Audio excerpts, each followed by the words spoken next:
To the outside world, my life was enviable. Our house sat proudly in a quiet, tree-lined neighborhood, its stone facade basking in the sunlight. The backyard boasted a glistening pool framed by lush greenery, a sanctuary of sorts where my husband, Lucas, often grilled on weekends. Our daughter, Emily, had recently graduated from college and was finding her footing in the professional world. From the surface, everything about our family screamed harmony.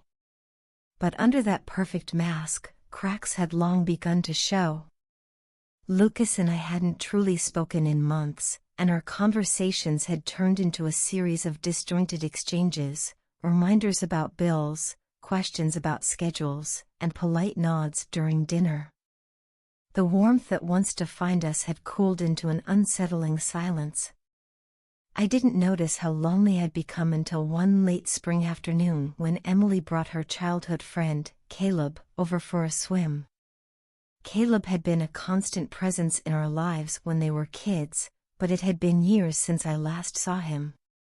Now, standing at the edge of the pool with an easy grin, he was no longer the gangly teenager I remembered. He had grown into a confident young man, his athletic frame and sun-kissed complexion drawing the eye without effort. From the kitchen window, I watched as Emily teased him, splashing water in his direction. His laughter carried into the house, deep and melodic, so unlike the silence that had come to define my days. For a moment, I stood frozen, the dish I was rinsing forgotten. I wasn't sure what unsettled me more, the stark contrast between Caleb's energy and Lucas's indifference, or the unfamiliar warmth that rose in me as I watched him. Shaking off the thought, I turned back to the dishes, trying to focus on the mundane task in front of me. But that night, as I lay in bed next to Lucas, the sound of Caleb's laughter lingered in my mind. Was I really so starved for connection that a fleeting moment could rattle me? Or was this the beginning of something I didn't yet understand? Over the next few weeks, Caleb became a regular visitor.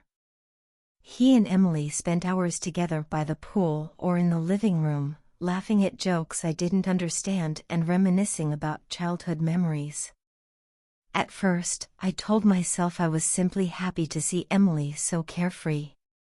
But gradually, I realized it wasn't just their laughter that had me lingering in the doorway. Caleb had a way of drawing people in, his energy filling every corner of the house. His laughter was infectious, his smile disarming.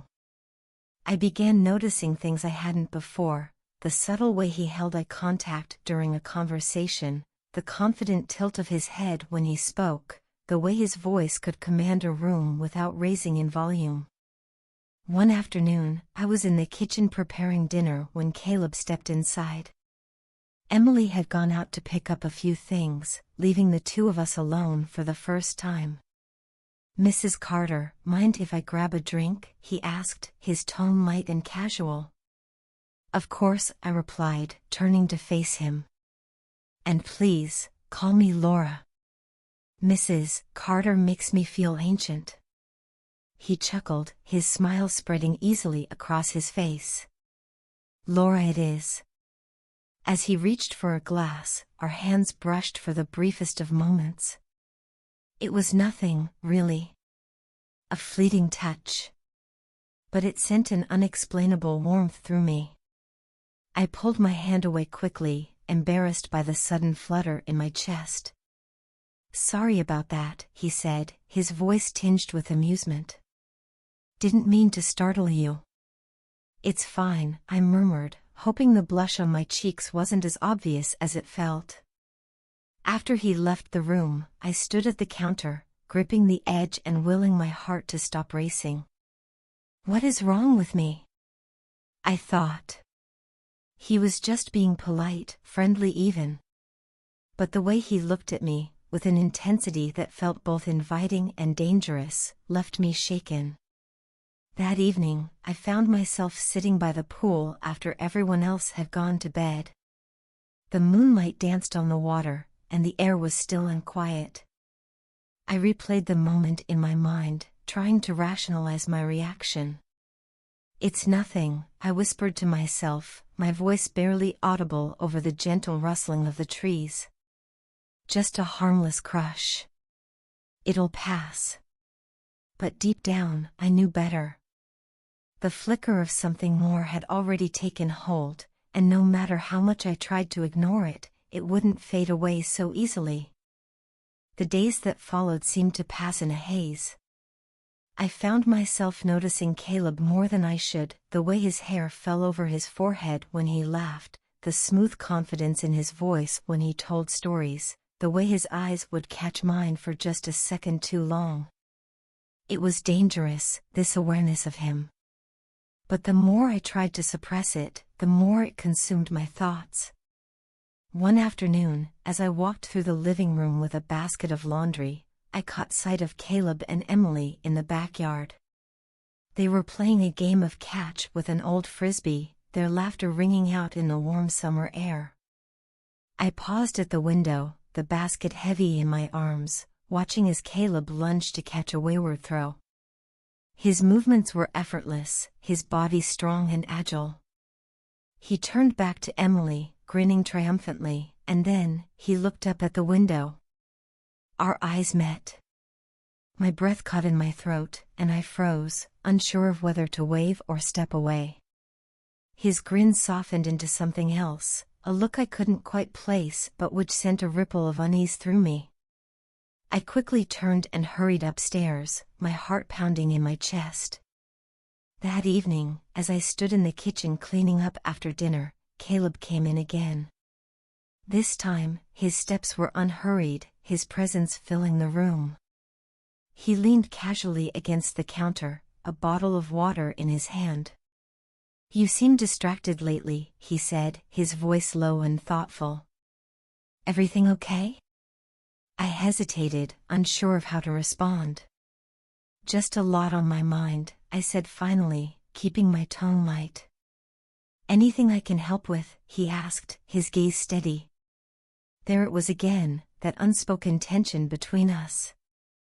It was electrifying and terrifying all at once. "No," I said quickly, forcing a smile. "But thank you." He nodded, but the weight of his gaze lingered as he walked out of the room. I stood there for a long time after he left, the quiet hum of the refrigerator the only sound around me. "This has to stop," I told myself. "Before it's too late." But as much as I tried to convince myself, deep down, I wasn't sure I wanted it to. It was a humid Friday evening when everything seemed to reach a boiling point. Emily had gone out with friends, and Lucas was working late again. The house was eerily quiet, except for the occasional creak of the floorboards beneath my feet. I was sitting in the living room, a book in my lap, though I hadn't turned a page in what felt like an hour. My thoughts were elsewhere, as they so often were these days. A soft knock at the back door pulled me from my reverie. I got up to find Caleb standing there, a bottle of wine in hand and a sheepish smile on his face. "Thought you might want some company," he said, his voice warm and inviting. I hesitated for a moment before stepping aside to let him in. "I don't usually drink wine," I said, though my words lacked conviction. "Well, there's a first time for everything," he replied, setting the bottle on the counter. "Besides, I don't like drinking alone." He poured us each a glass, and we sat on the patio as the sun dipped below the horizon. The conversation was light at first, filled with harmless anecdotes and stories of his childhood. But as the wine flowed, the air between us grew heavier, charged with something unspoken. The silence between us was electric, punctuated only by the soft hum of crickets in the night. Caleb leaned back in his chair, his eyes searching mine. "You deserve to be happy, Laura," he said quietly, his voice tinged with an earnestness that caught me off guard. I looked away, my heart racing. "Happiness isn't that simple," I replied, barely above a whisper. "Maybe it's simpler than you think," he countered, leaning forward, his gaze unwavering. His hand brushed against mine, and I didn't pull away. The warmth of his touch sent a shiver through me, awakening something I had buried for far too long. "Caleb," I started, but the words caught in my throat.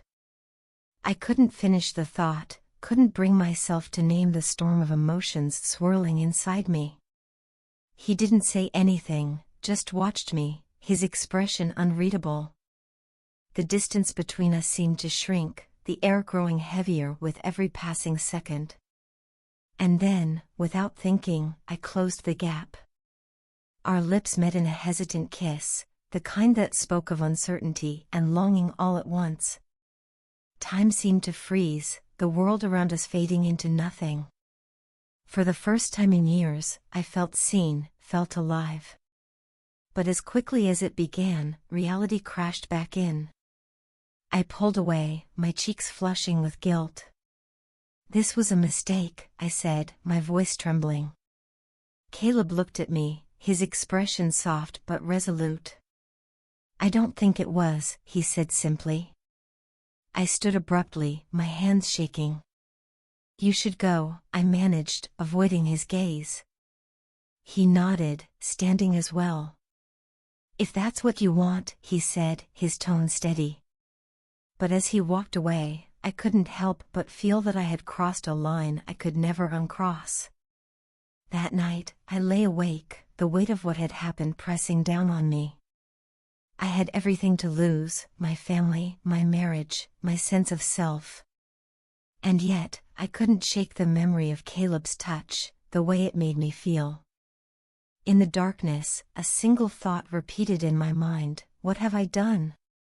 The next morning, the house felt heavier than usual, as though the walls themselves knew the secret I now carried. The sunlight streaming through the windows only served to highlight the stark contrast between the world outside and the chaos within me. Lucas was already gone, leaving a note on the counter about a meeting downtown. Emily's laughter floated from her room as she chatted on the phone. It was a sound that used to bring me joy, but now it only deepened my guilt. I busied myself with chores, hoping the mundane rhythm of folding laundry and wiping counters would drown out my thoughts. But every time I tried to focus, the memory of the previous night surfaced, vivid and unrelenting. Caleb's touch, his voice, the way he had looked at me with a mixture of desire and understanding, it all played on an endless loop in my mind. The doorbell rang, startling me from my reverie. My heart leapt, and for a brief, terrifying moment, I thought it might be Caleb. But when I opened the door, it was only Emily, grinning and holding a coffee she'd picked up for me. "Thought you might need a pick-me-up," she said, breezing past me into the kitchen. "Thanks, sweetie," I replied, forcing a smile. She placed the cup on the counter and leaned against it, her eyes narrowing slightly. "You okay, Mom? You seem off." "I'm fine," I said quickly, too quickly. "Just didn't sleep well." She frowned but didn't press further, and I silently thanked her for letting it go. Later that afternoon, I found myself in the garden, pulling weeds and trimming back overgrown bushes. It was a task I usually enjoyed, one that allowed my mind to wander freely. But today, every thought led back to Caleb. I hadn't heard from him since he left the night before, and the silence was suffocating. The sound of a car pulling into the driveway jolted me. Emily's voice called out, and moments later, Caleb appeared beside her, carrying a bag of groceries. "Hey, Mrs. Laura," he said, his tone careful, his eyes searching mine. "Hi, Caleb," I replied, my voice steady but my pulse racing. Emily chatted animatedly as they unloaded the groceries, oblivious to the tension that crackled between us. I kept my distance, focusing on wiping down the already clean counters and avoiding Caleb's gaze. But I could feel his presence, every movement of his, as though the air shifted around him. When Emily stepped out to take a phone call, Caleb lingered in the kitchen. The silence between us was deafening, broken only by the hum of the refrigerator. "About last night," he began, his voice low. "Don't," I interrupted, my tone firmer than I intended. "We can't talk about it. We can't." "I'm not sorry," he said, cutting me off. His words hung in the air, heavy and unyielding. I stared at him, stunned. "You should be," I whispered, my voice trembling. "Why?" he asked, stepping closer. "Because it was wrong, or because it felt right?" I opened my mouth to respond but found no words. He was too close now, the space between us shrinking with every passing second. "You deserve to be happy, Laura," he said again, his voice soft but resolute. Emily's voice rang out from the hallway, and Caleb stepped back, the moment shattered. He gave me a small nod before turning and heading toward the living room. I stood there, my hands gripping the edge of the counter, my heart pounding in my chest. This had to stop. It had to stop. But as I stood there, the weight of silence pressing down on me, I realized something terrifying. A part of me didn't want it to. The days that followed were filled with a tense, unbearable silence between me and Caleb. Each interaction felt like walking a tightrope over an abyss, every glance a reminder of the line we'd crossed. Emily, oblivious to the tension, continued to include Caleb in dinners and family moments, unwittingly pulling him further into our lives and deepening my guilt. One evening, Lucas came home earlier than usual. His presence, though a constant in our lives, had begun to feel almost alien. As we sat at the dinner table, the atmosphere was stifling. Caleb, seated across from me, kept his gaze low, while Emily chattered on about her plans for the weekend. Lucas, uncharacteristically perceptive, finally looked up from his plate. "Is something going on here?" he asked abruptly, his voice cutting through Emily's monologue. His eyes darted between Caleb and me, sharp and questioning. "No, of course not," I said too quickly, my voice higher than I intended. Emily looked confused. "Dad, what are you talking about?" Lucas shrugged, but his expression didn't soften. "It just feels tense. That's all." Caleb cleared his throat. "Sorry, Mr. Carter. Maybe I've overstayed my welcome," he said, his tone polite but strained. "Nonsense," Emily said, frowning. "You're practically family." The words stung more than she could have known, and I avoided looking at Lucas, who still hadn't taken his eyes off me. The rest of the meal passed in an unbearable silence, each second dragging on longer than the last. After dinner, I retreated to the garden, needing to breathe, to think, to feel something other than the suffocating guilt that had wrapped itself around me like a vice. The cool night air did little to calm my racing thoughts. "Laura," a voice called softly behind me. I turned to see Lucas standing in the doorway, his silhouette illuminated by the light from the kitchen. "Can we talk?" I nodded, my heart sinking. His tone was too calm, too measured. As he stepped out onto the patio, I braced myself for the conversation I'd been dreading. Lucas stepped onto the patio, his movements deliberate, his eyes shadowed with questions I wasn't ready to answer. The garden's quiet had become oppressive, each cricket's chirp and rustling leaf amplifying the tension between us. He leaned against the railing, arms crossed, his face a mask of forced calm. "I don't know how to start this," he admitted, his voice low. "Then don't," I replied, almost instinctively. My words sounded defensive, and I winced at the sharpness of my tone. He let out a bitter chuckle, shaking his head. "That's the problem, Laura. We don't start anything anymore. We don't talk. We don't," his voice trailed off, the weight of unspoken truths pressing down on us both.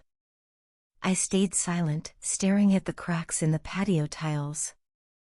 "Do you still love me?" he asked suddenly, the question slicing through the air like a blade. The simplicity of it caught me off guard. I opened my mouth, but no words came out.